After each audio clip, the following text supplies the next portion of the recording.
Hi, welcome back to the Marrow Thieves. So today's chapter is called Finding Direction. It's on page 108. It's a very short chapter. It's only 4 pages long, not even. So today I'm going to read a few chapters at a time. That being said, it's a really good thing to think about what the author's intent is. So no chapter length is by accident. There's a reason this is so short. So something to keep in the back of your mind is, why would the author make this choice? What is the function of the chapter? What is the chapter showing us? Is it a turning point? Is it a new perspective? So things to keep in the back of your mind. What is the author's purpose?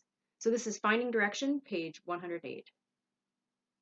Sometimes, French, you gotta trust that people are making decisions for the better of the community, based on things they know you don't. He spoke softer now. They're building a new school. I knew it was going up this way, but not where exactly. They know our people are moving north into the heavy forests and rocky earth. They aim to bring heavier manpower and facilities this way to shorten the transport time for those of us who get caught. Holy shit, it was a construction site. They were building another school. But not everyone needs to know that right now. Sometimes you have to not bring things into the open. Put them aside so that people have the hope to put one foot in front of the other. We walked side by side for another 20 minutes. I couldn't bear to look behind us at a ragtag family as they shuffled along. Slopper and the twins singing what we pretended was a warrior song to measure our time from the trail. About 10 kilometers to the northwest of here, I said to Meg. I'd say the site is about half-kilometer total size. The trees were coming down pretty fast. There must be a big group or large equipment or both to be moving at that pace. I tried to remember every detail, to unburden and inform at the same time, not envying Meg's role any longer. Missing the innocence of an hour ago when my only concern was touching the hand of a girl I thought I might love.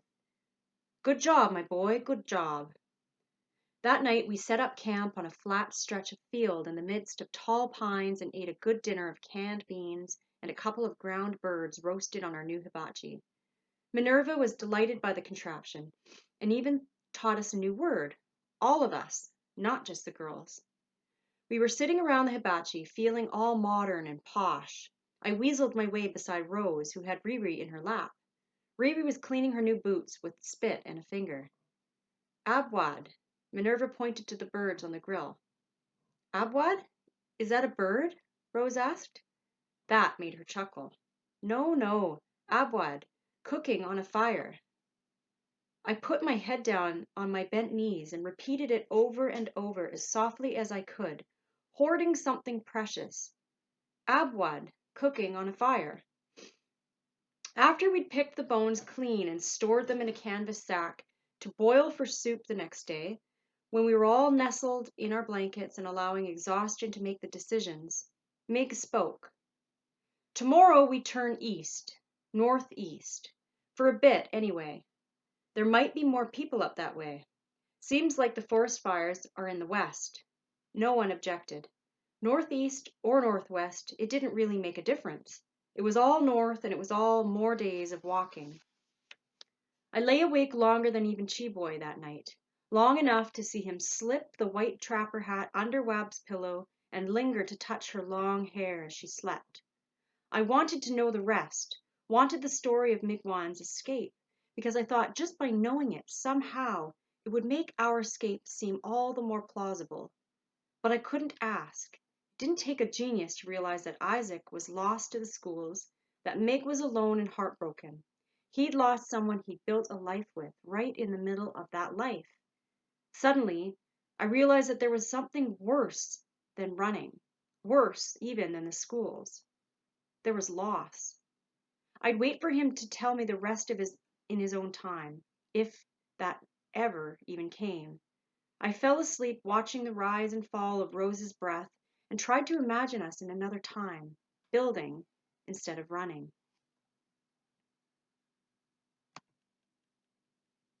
So this next chapter is called The Potential of Change, and this is page 111. Mig was wrong about that last gust of winter. A week later, and we were on our fifth day of constant snow. It was the kind of wet snow that's almost rain and hits you heavy. Minerva was in the hitch now, almost permanently, banging on its side with an open palm when she had to get out to take a bathroom break. Riri rode in there with her a bit, but Wob tried to keep her walking. It's warmer that way. Besides, you need to build your legs up. You're not a baby anymore. No one was really talking much. We were too busy concentrating on staying upright and mobile and warm.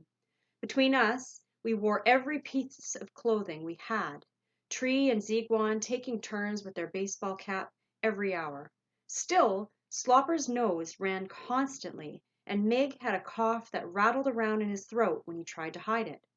Something had to change, and soon. And then one day it did. Forever. It was nearing dusk, not that the sky revealed anything other than a thick, wet fog, and we were preparing the ground to start setting up camp. Wab, I found a toy. Riri's pink boots squelched and sucked in the ground mush. She'd given up trying to keep them spotless, and they were speckled and streaked with hard mud. Wab didn't look up. She was laying out the tarp that would keep the wet from our bones, but not the freeze. Okay then, go play with it.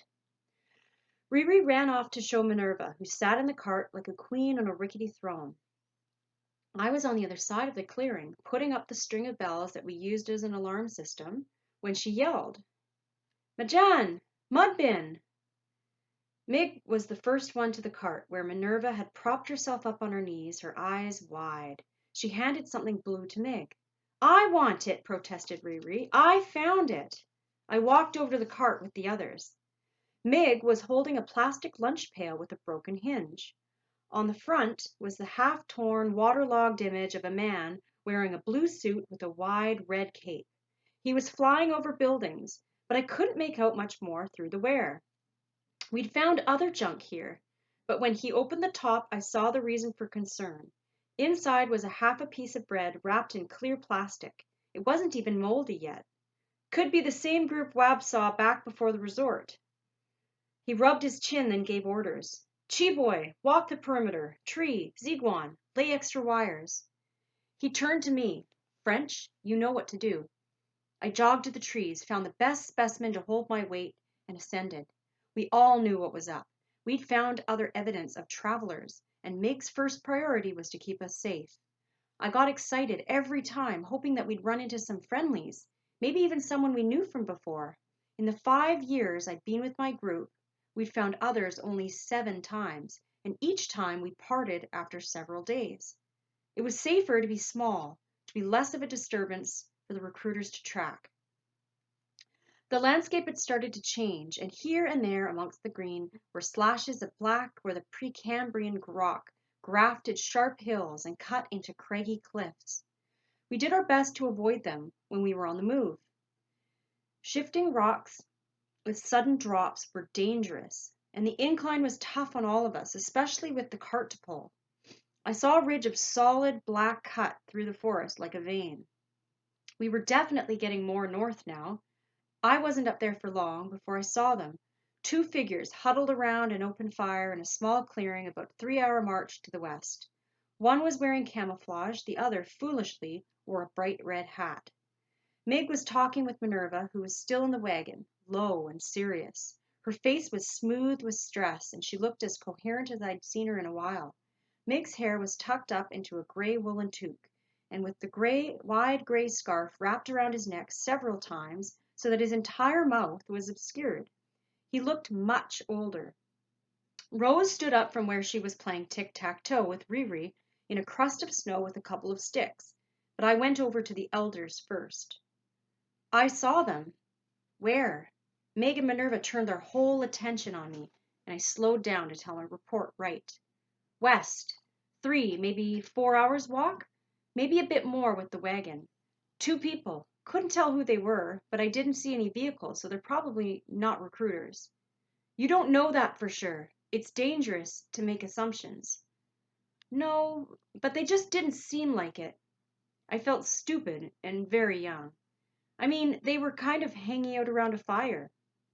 A fire? This early? And where could you see it? I nodded. Mick squinted his eyes and tilted his head back so that his scruffy chin popped out of the scarf. That's odd. An early evening fire? And in the open? I nodded again, not sure if he was really asking a question. Recruiters might be that clumsy, but then, if they're out this far, they're hunting for sure. Got to be stealthy to sneak up on Indians. Wab joined the circle. Two of them? One bigger than the other? One in a red hat? Yeah. She exchanged glances with Mig. That's them. Maybe they're townies. Tree piped up from behind me. Ziguan got pale at the thought of it, took off the baseball cap, and fitted onto his brother's head. The twins often reverted to small acts of care between the two of them when they were anxious. They hadn't heard about Wab's sighting, having already gone to bed that night at the fire. Could be. Mig was already looking into trees for Chi-Boy. I could see the jump of adrenaline in his facial muscles. Riri wandered over with her tic-tac-toe stick still in her hand. Maybe they're kids, just dumb kids that don't know better, Mig, on account of they got no grown-ups. We stood around the wagon in silence until Wab spoke up. I think it's worth checking. Chi-Boy stepped out of the bush and Mig made his decision. We camp tonight. Tomorrow we keep walking east, almost as an afterthought, he said, and we'll see whatever there is to see. Then he started unloading the gear for the night. We woke up early as usual and immediately started the pack-up, while Wab and Rose boiled water for the mush and got the youngest and oldest set for the day. We moved at the same speed, just with an alternate set of steps. There was a different potential to today, and we could feel it. Today we might catch up with the strangers. Today we might make new friends or fall prey to new enemies. A few weeks ago, Tree and Ziguan had told the story of cannibal people while the fire died down. I hadn't been able to shake it yet. They're the Widingo people, those who need to eat but can only eat human flesh. They lost their way, but they don't want to get back on the path. All they want is meat. And they don't care if it's their own children, they'll eat them just the same. Chi-Boy shut it down early. All right. We don't need no one screaming out in their sleep now. Let's call it a night. Now here we were, ready to walk towards the unknown. What if these two strangers in the woods were Widingo people? What if their early fire, right out in the open, was for cooking up a third stranger who wandered across their path? Mush? Ah, Jesus, I hadn't heard Rose's footsteps, and her voice in my ears startled me to curse. Sorry, Rose. No, I'm good. I waved away the bowl she had held out. Give mine to Slopper. She sat down beside me on the rolled-up tent where I perched, distracted in my packing. She handed me the tin bowl anyway, and I took a mouthful. We all need to eat in the morning. It was dangerous to run out of steam on the walk. What's up? She was kind in the question, without her usual edge and defense. Not sure, really. I swallowed the warm porridge and took another bite, thinking of what was really going on in my head. I reverted to the books I loved, those rare and impractical luxuries I'd happened on a few times in my life and hoarded until they fell apart. All pulp and tears. It's weird when you come to a spot in the story where the plot could go either way, you know? She just stared. Maybe she wasn't a big reader. It's just when you know you could go one direction and have life turn out one way, or go another direction and have life be a completely different way, it's nerve-wracking. She nodded. I know. Imagine if I'd gone west instead of north when I left my uncle. I'd have never found you. I mean, any of you guys. I flushed hard and shoved more mush into my mouth to break up the smile that pushed its way onto my face. We sat in silence while I finished the bowl. The ground was still frozen, and the warmth of another body so close was comforting. The air stung your nose on the inhale, and there was water smoke at the exhale, but the frost wasn't as thick, and the last of the snow was melting into crust. Soon enough, the woods would begin to get dressed for spring. Chi-Boy must have started out ahead before the sun rose, because now he came jogging back into the circle of our half-packed tents. An hour's walk. He pointed his hand into the bush. The men, after 3 days' time, were gaining on them. Mig was cautious and slow, but he kept us on a path to intercept the two figures. I'd been watching again from the treetops before bedtime, checking for anything unusual, trying to piece together their schedules and motives. So far, I'd gotten nothing, except that they seemed to have an abundance of food, gauging by the intensity and timing of their fires. And they didn't seem to be on the run, taking their time, and even staying at one site for 2 nights instead of one. 2 nights would get you killed if the recruiters were on your tail. Meg sighed, looked around at the tops of the trees with his hands on his hips, and said to all of us, and to no one in particular, "Today's the day."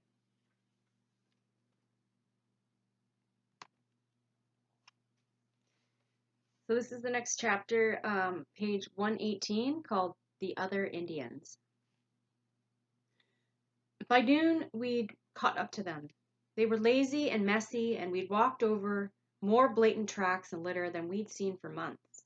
And today they hadn't even bothered to pack up and walk. Instead, when She-Boy and I made it to their perimeter of their campground, they were dicking around. The tall Nish, with broad shoulders and long, thin hair pulled back into two scraggly braids under his red hat, was carving a small piece of wood, leaning back in a folding chair against the tree. The other man, dressed in head-to-toe camouflage that did him no good lying on the ground by the small fire, seemed to be napping, his brimmed camo hat pulled down over his face. What could they possibly be waiting around for? We reported back to Mig, who waited with the group a little further out. "I don't like it. Let's stick together and make sure the girls are in sight at all times." He spoke to the two of us alone. When he mentioned keeping the girls safe, I looked over at Rose, who stood by Minerva's trailer holding Riri's hand. Chi-Boy kept his eyes on Wab for the rest of the conversation. "Chi-Boy, you keep your knife at the ready, and French?" He handed me one of the two rifles we possessed. "This is loaded for now, and it will stay that way until we get past these two and back out on our own." I nodded and shouldered the gun. I was comfortable with it. We all were. Mig had made sure of it. I could shoot a squirrel off a branch if I had to, though there wouldn't be enough meat left for a toddler. I figured that one out the hard way. We joined the rest. "Well, the strangers are just past those pines. We can't rightly avoid them, and we have an obligation to see who they are and if they need help. Or if maybe one of us knows one of them from before. But if they are true strangers, we need to keep moving. And if they are more than strangers, if they turn out to be danger, we need to think of each other and ourselves first. We have to." Meg's tone spread a look of anxiety amongst the group, all except Riri, who looked excited.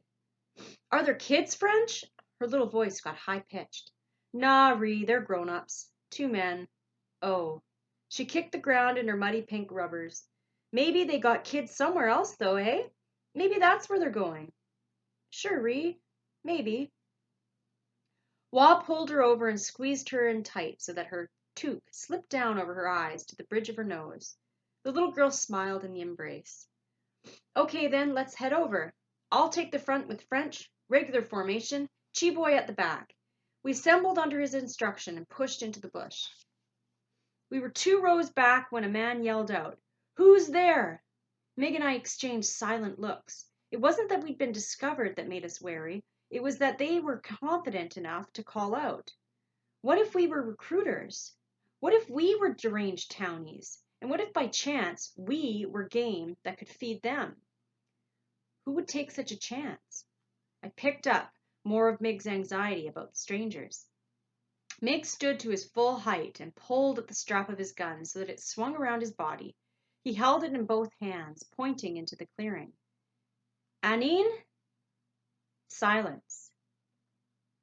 "Andy, Wenjibayan?" Mig asked where they are from. Playing Indian geography meant you could figure out who was who before you even saw them. And for Mig, I could see why it was doubly important to establish nationhood. Silence. Then the reply came from a second voice. "Who's who? Anishinaabe?" Nin Migwans. Nin Dizi Hinikaz. Mig moved slowly forward, introducing himself and asking for a name in return.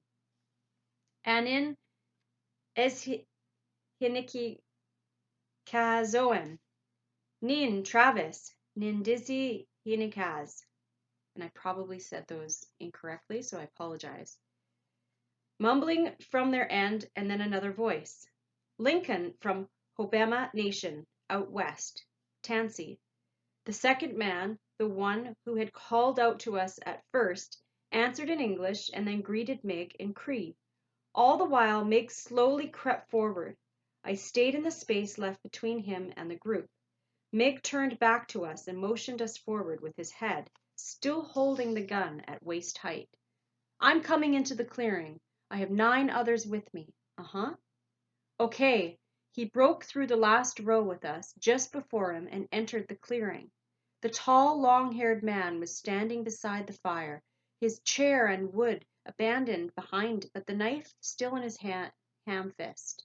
The shorter camo man stood a little in front, his hat pulled back now to reveal a scraggly mustache and small eyes. He looked a bit younger than Mig and addressed him as older brother. Anin Nisayi. He stepped forward and the pair shook hands. Then he stepped back and pointed to his companion. This here is Lincoln. Lincoln just nodded, then turned and threw his knife so that it stuck into the tree behind his chair. He was less than interested. This is my family. Mig held his hand out to us, and we approached in a bundle. My boys, Ziguan, Tree, French, Slopper, and Chi. My daughters, Wab, Rose, and Riri, and Nokomis, Minerva. Anin, Nokomis. The man named Travis bowed at the waist to Minerva, who giggled and swiveled her hips a bit. She was as delighted with the introduction as she was with the melodic sounds of her language, sprinkled over the woods, even if the words were said clumsily, and even if out of order at times. If I hadn't been flooded with adrenaline and worry, I would have mouthed each one after it was said, shoving them into my pockets like sweets to suck on later. 10! That's a pretty big family. Lucky man, Nisai. Travis looked us all over once and then back again, like he was assessing us. When his eyes got to Wab, they grew bigger and his smile faltered, but he recovered quickly. Uh-huh. Mig was still cautious. Well, we're heading through this way, so we won't get in your way here. I turned to look at Wab. Her one eye was so narrow I could have thought it was closed shut if not for the glint in there. Stay for food. Our hunt was good. He was eager to move away from Wab's glare and took a few steps towards the fire. He pointed to a cauldron hanging over the fire on an old lead pipe. Venison stew. He picked up 2 sticks that were lying in the pit. Each one had clumps of browning dough caught in the bark. Bread. My mouth filled with water. Slopper exclaimed out loud, "Oh, my Jesus! We don't want to take your supplies. We'll manage." Meg had released the gun when he shook hands, and it hung at his side. When he pulled the strap to reline it on his back, I shouldered my own. I wasn't sure if he'd picked up on Wab's reaction to the man. I was a bit distracted by the smells and the thought of the food, to be honest. I pleaded in my head to be allowed to stay, but I knew better than to say anything out loud. I wasn't one of the kids anymore. No, don't be thick. There's enough, or I wouldn't have offered. Lincoln and I were just in Espanola and grabbed some supplies. We're stocked now. Now I knew we had a shot at staying. Meg thrived on information, and if these 2 had just been in a town, they had info that we might need and that Meg would want to hear. Okay, he agreed. We all sighed behind him and relieved. But we smoked my tobacco tonight. Nishin.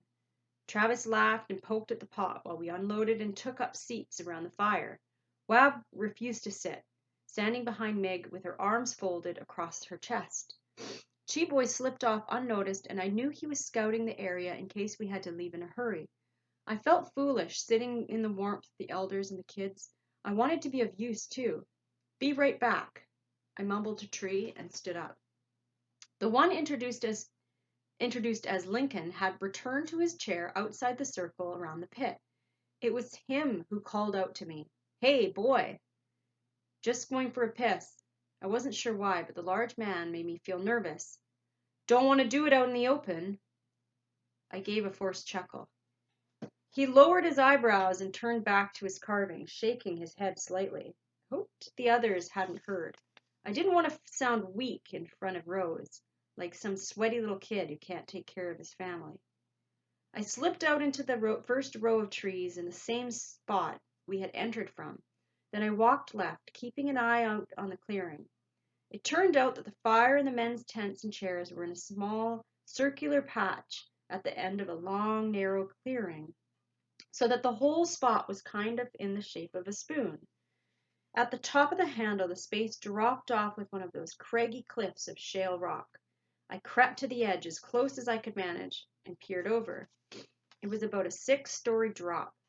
With the pointed edges and rough landing, there was no surviving that fall. "What are you doing?" I jumped, grasping a low, sticky pine branch beside me for balance. It didn't actually pitch forward, but the sudden movement this close to the drop made my head swim. I swung around. "Tabernacle, Cheeboy! You scared the life out of me." He smiled a little bit and then reeled it back in. "Sorry. What are you looking for?" "Nothing." I was a bit defensive. Why did I have to be looking for anything in particular? Why couldn't I be altruistically scouting like him? "Just looking is all." I bit the pine gum off my fingers. "Let's get back." He slipped into the trees on the other side and started to weave his way back. He stopped. "Hey, did you notice the way that guy looked at Wab? I think he remembered her." It was weird that he'd be asking me this. Cheeboy was not much of a talker. Yeah, I did. He's kind of nervous about her." Cheeboy nodded his head, pulling his lips together tight. "Let's keep an eye on that." I nodded back, copying the way he held his mouth. "Yes, we would definitely do so. Us men, we'd be vigilant." Cheeboy turned and started making his way through the trees. I watched him for a minute and tried to listen. There was nothing. The absence of sound was the only thing the ear picked up. There was no doubt Cheeboy was the best scout we had, probably the best scout anyone had. I followed close behind, imitating his movements. Meg had told us once about how bats moved. They're blind. That's why they say blind as a bat. So they send out these waves of sound to see what they bounce off of. Then they know where they can fly, where they can fit. Cheeboy used his arms as sound, pushing them out in front of him, and then followed through with his shoulders. His feet went last, so that by the time he moved his upper body forward, he could watch the ground for exactly where his feet should land, with minimal impact and sound. I imitated his movement. It felt like swimming through the woods, my arms fleshy paddles against the cold currents. Time went quickly like this, moving as fluid. Soon we cut into the clearing a few feet from where Lincoln sat in his chair, still carving a stick into nothing more exciting than a sharp point. He threw his head back, swallowing something small from his cupped palm. He jumped when we moved into sight. "Pissing in pairs?" he snorted when we approached. We had startled him, and it hurt his pride. Neither one of us answered, but I couldn't help but smirk a bit at having managed to sneak up on the older men. We joined the circle around the fire. Every evening was coloring in the sky from the corners, navy over cerulean. I was casual about finding space beside Rose, and Cheeboy slipped in beside Mig. I caught him mumbling near Mig's ear a few times, the elder pretending not to hear anything other than the jibber-jabber of Travis as he recounted the pair's uneventful travel. "Yeah, we've pretty much seen nothing but bunnies and buzzards since we left town. Came across the buck just yesterday out of sheer luck." "How's Espanola holding up? Not many towns left this way, I reckon." Meg dug for information we could use. "Nah, that's for sure. I think it might be the last in this region, but she's still going." He paused to fish more bread out of the fire and handed 2 clumps to Rose and me. I'd planned to turn it down and offer my share to the girls, but the smell hit me in the stomach so hard I couldn't make words. Travis finished off the roll your own he'd gotten from Meg and spoke through his last deep exhale. "It's the schools. More and more construction, I guess. They're going up like weeds. Espanola is the link into the north for supplies and industry." Meg smoked his roll slow. He paused to catch the last bit of Cheeboy's report, then responded. "I hear it's more than that. I hear Nish are putting up a bit of a resistance in Espanola. What? I hadn't heard this before. Mind you, I wasn't yet privy to the private counsel of Mig and strangers when we ran into them. I was barely privy to Mig's counsel with Cheeboy, and even Minerva, though that would have been harder to access, seeing as how they counseled in the language.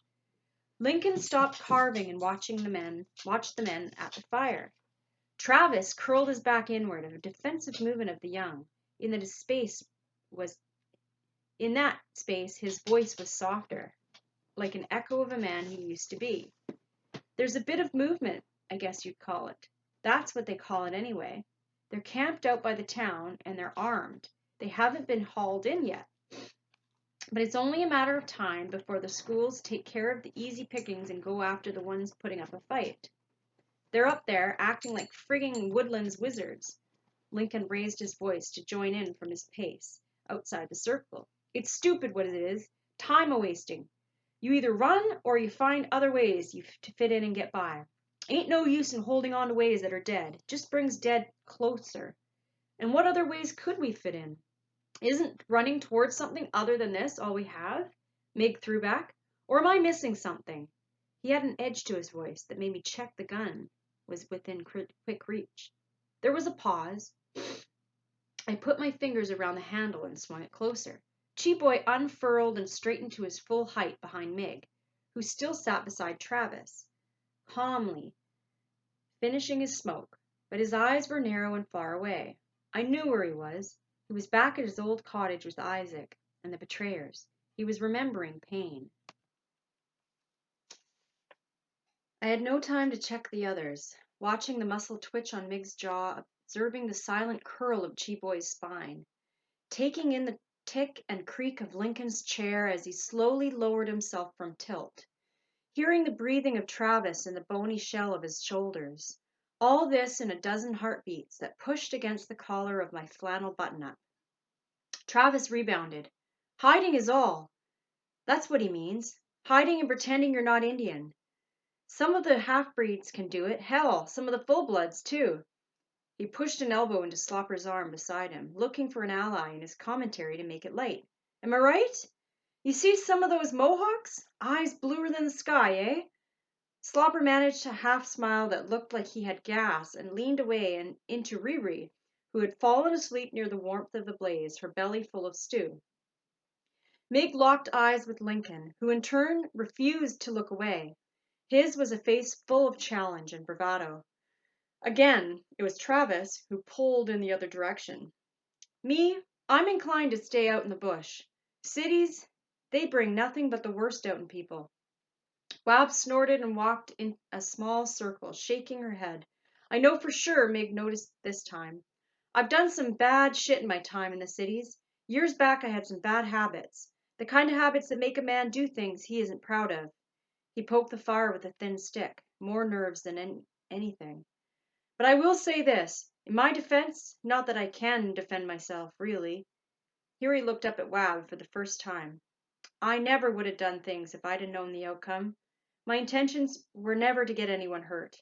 I never raised a hand against anyone, and I wouldn't allow it. She stepped back into the shadows, arms still folded. He went on. And I am a different man today, out of the damn city. I found Lincoln here, leaving the city the same way. We teamed up and have stayed away from people since. It's better that way. Now that I know what people are capable of, why would I ever go back? You couldn't. Slopper broke the tension. None of us can, on account of the recruiters. We're bush Indians for real now.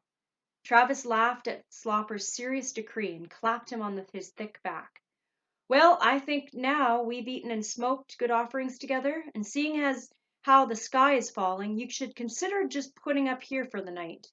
He opened his arm and gestured to the clearing. We haven't heard a peep until you wandered by, and it's a good sheltered spot. Ground's not too wet. We didn't take on too much snow with these trees blocking drifts. No, we need to move on. But I could see in Meg's face that he was concerned about how far the day had gotten away from us. We had barely an hour before dark tumbled down into every nook and cranny in these woods, and at this time of year it was important to pick good spots to rest undernourished bones. Come on now, Nisai. From this point, from this spot, the clearing goes back about 300 feet until it hits a drop-off. It's secluded. You can take your clan further that way if you'd like, or you can share the fire with us. Either way, me and Lincoln don't mind. He stood up, brushed off his backside, and clapped his sidekick on the shoulder. "Do we, Link?" The man didn't answer at first. His eyes had become glassy and his lips were too thick for clear speech. He reminded me of Wab that day back at the Four Winds, distorted somehow. Travis squeezed his grip on the man and smiled real tight until he answered. "Frig! No, it's good. Stay wherever. The more Nietzsche's, the better." He addressed Rose and Wab when he spoke next. Something cloudy on his face. "Stay close by. It's safer the close you are." The girls turned their backs to him, not so much to ignore his veiled remark as to show him they had no fear of him. But you don't turn your back on a dangerous animal. Only squirrels should be able to see your spine. We didn't know that he was an animal we had yet to imagine could exist.